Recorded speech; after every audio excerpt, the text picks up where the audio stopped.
عید قربان سے پہلے کراچی میں گوشت رکھنے کے لیے فریزر کم پڑنے لگے۔ کئی گھروں میں آئس کریم، برف اور پچھلے سال کی چٹنیوں کو عارضی طور پر بے گھر کر دیا گیا۔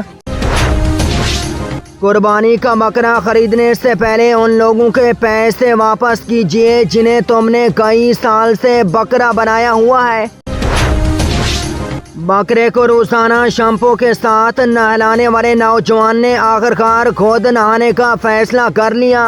قربانی سے پہلے بکرے کے ساتھ تصویریں بنانے والوں کی تعداد میں زبردست اضافہ۔ محلے والے تاحال یہ فیصلہ نہ کر سکے کہ اصل بکرا کون سا ہے۔ شوہر حضرات نے عید پر خاموش رہنے کی پریکٹس شروع کر دی تاکہ چوری صرف بکرے تک محدود رہے۔ قربانی سے پہلے بکرے کے ساتھ اتنی تصویریں بنائی جا رہی ہیں کہ کئی لوگوں کی گیلری میں رشتہ دار کم اور بکرے زیادہ نکل آئے۔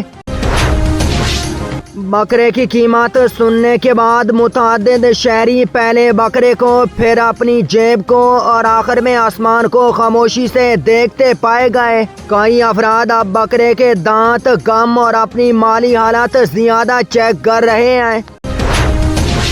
قصائی حضرات کے ریٹس میں مسلسل اضافہ۔ متعدد شہری اب بکرے سے زیادہ قصائی کو غور سے دیکھتے پائے گئے۔ کئی افراد نے یوٹیوب پر قربانی خود کیسے کریں سرچ کرنا شروع کر دیا، جبکہ باقی لوگ چھری پکڑ کر صرف تصویریں بنانے میں مصروف ہیں۔ ادھر قصائی حضرات پورے اعتماد سے ایسے چل رہے ہیں جیسے اسٹیٹ بینک انہی کے کنٹرول میں ہو۔